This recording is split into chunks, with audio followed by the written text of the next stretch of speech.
While all of this has been going on, Bari Weiss's The Free Press has become a model of how a ostensible media outlet can actually become an even more aggressive arm of a foreign country and engage in denialism of war atrocities and genocide in a way that really does border on criminal.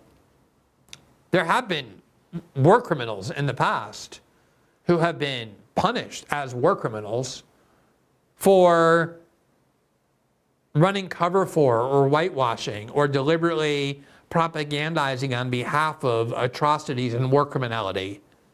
And the whitewashing that Bari Weiss and her Free Press have been doing on behalf of Israel has become so extreme that you could certainly argue they've crossed into that territory. I've asked before, certainly AIPAC should be forced to register as a foreign agent of Israel. Why shouldn't the Free Press, given how completely removed they are from any function that's journalistic in nature, and are instead a purely propagandistic arm of a foreign nation, a foreign government? Here is something that they did just a few days ago, August 17, 2025. The headline was, "They became symbols for Gazan starvation, but all 12 suffer from other health problems." A Free Press investigation found that the viral photos lacked important context. The subjects have cystic fibrosis, rickets, or other serious ailments. So they're talking about the photos of starving children that have been circulating in the Western press. And what they're trying to say is, oh, they don't just have starvation, they have other problems as well. For the past several weeks, critics have fumed at the New York Times over a misleading photo of an 18-month-old boy in Gaza on its front page. It turns out that the boy, who was a symbol of a story about widespread hunger in Gaza, wasn't simply suffering from malnutrition. He had pre-existing health issues, quote, affecting his brain and his muscle development, according to an updated version of the story, but that detail didn't find its way into print. The incident wasn't just a one-off. An investigation by the Free Press reveals that at least a dozen other viral images of starvation in Gaza also lacked important context. The subject of these photos have significant health problems. It's not that there isn't hunger in Gaza, there is. The World Health Organization reported 53 deaths from malnutrition last month alone, including 25 children. Some of them might have been sick or even worse if there was no war. Yana Spitzer, an economist at Hebrew University of Jerusalem, who has been tracking food prices in Gaza during the past few months, said hunger in Gaza is largely declining since Israel resumed in deliveries in late May after its nearly 80-day blockade. But those photos have helped convince a growing number of Americans that Israel has induced famine and is committing war crimes in Gaza. All right, let me just stop and say here that from the beginning of this war, top Israeli officials promised to blockade any food from entering Gaza. They said that in the first week of the war. They said it over and over.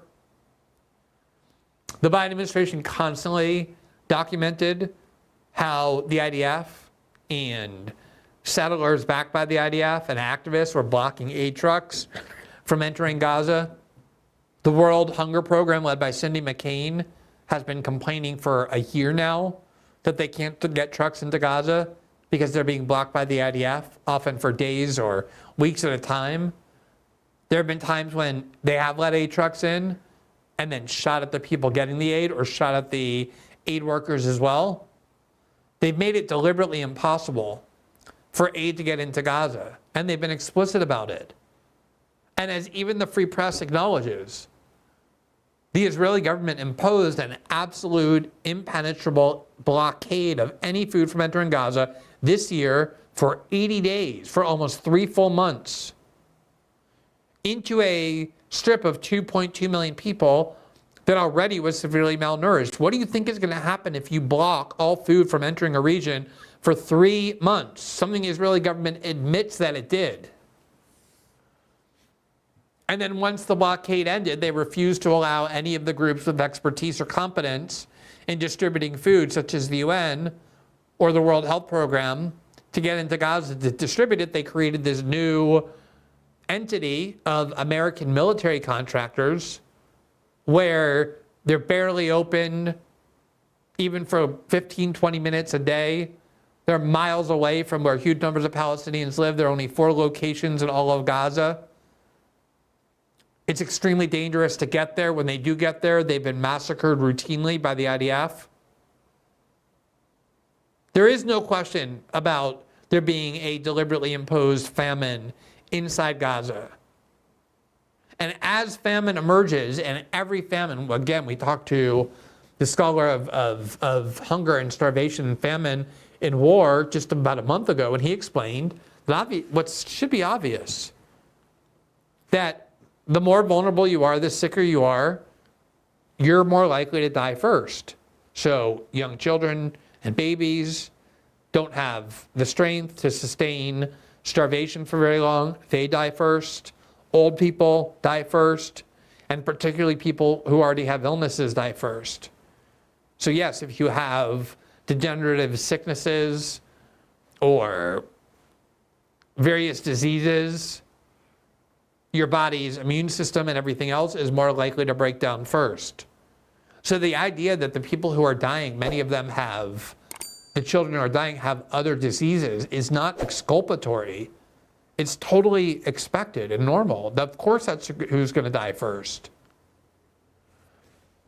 The Free Press goes on in the case of Musab al-Dabs. The 14-year-old boy was featured in the same CNN story as another child, quote, suffering from malnourishment.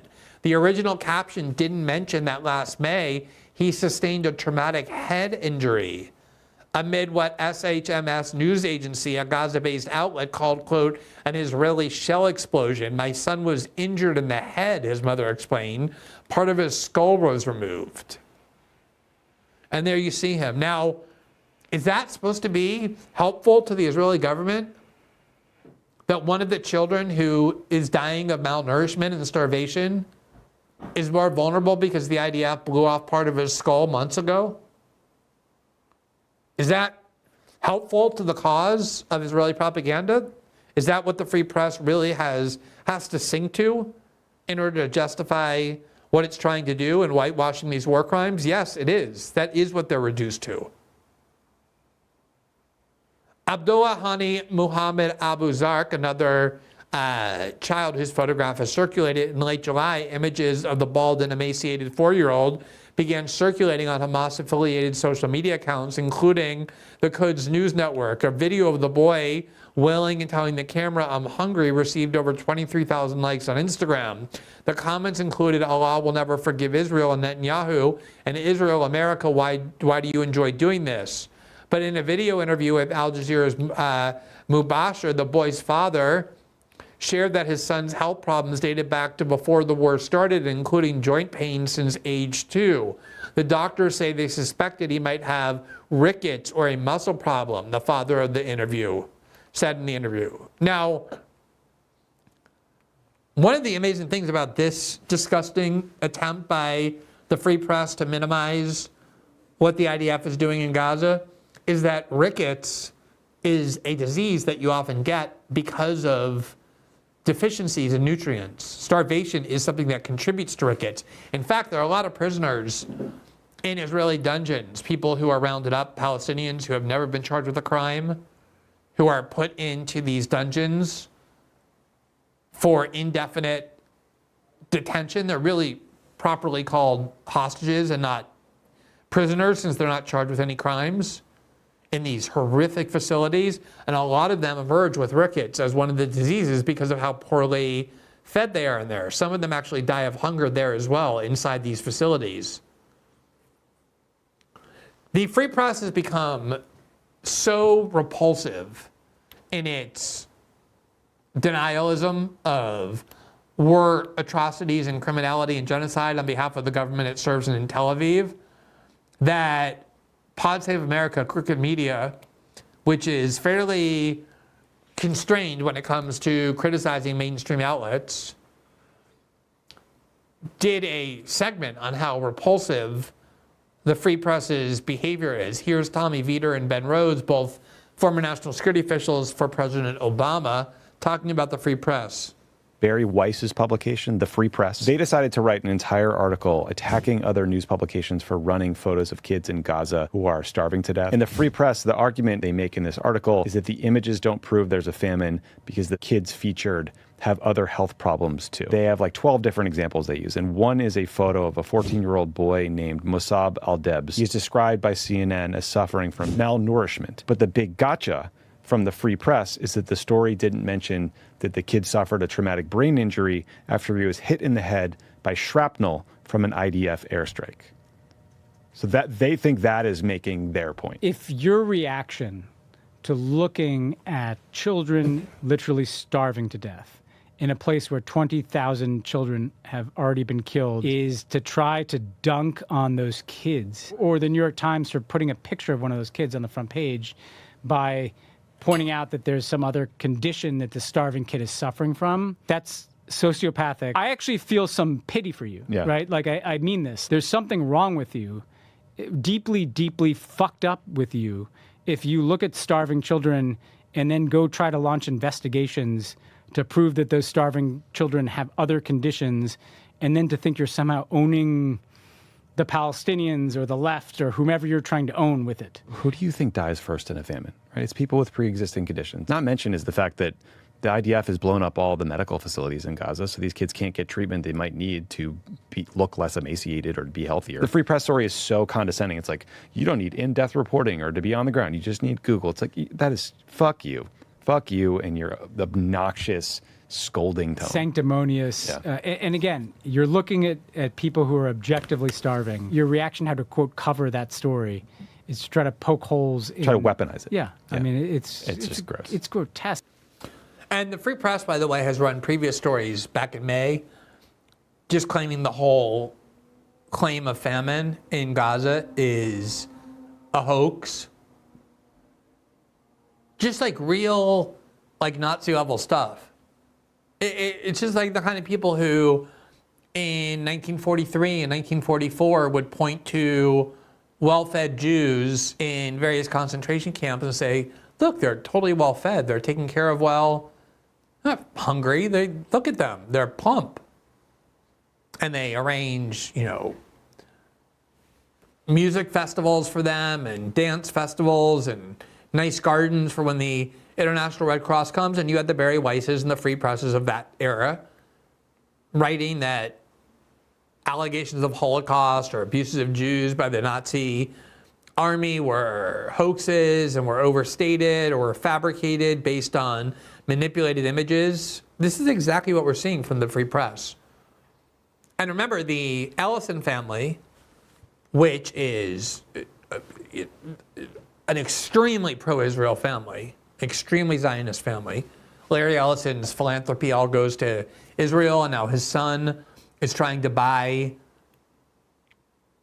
or has bought Paramount and CBS News and all of its properties, including 60 Minutes that go with it. And they're talking about paying Bari Weiss $250 million to buy the Free Press and integrate it into CBS News and give Bari Weiss some influential role in overseeing the news of CBS to make sure it's balanced, meaning pro-Israel. This is all being done in order to control the flow of information that Americans get about this foreign country. Because there have been polls released showing that a plurality of Americans now believe that what Israel is doing is a genocide. We've shown you the polling about the collapse of support for Israel in every demographic group except conservatives who are over the age of 50. That's what explains the censorship. And that's what Bari Weiss is doing. And it's why the Ellisons are so interested in her, because she is willing to go to any length, to any extreme, to serve the propagandistic narratives of the Israeli government, no matter how blatantly false or disgusting those tactics are. Thanks for watching this clip from System Update, our live show that airs every Monday through Friday at 7 p.m. Eastern, exclusively on Rumble. You can catch the full nightly shows live or view the backlog of episodes for free on our Rumble page. You can also find full episodes the morning after they air across all major podcasting platforms, including Spotify and Apple. All the information you need is linked below. We hope to see you there.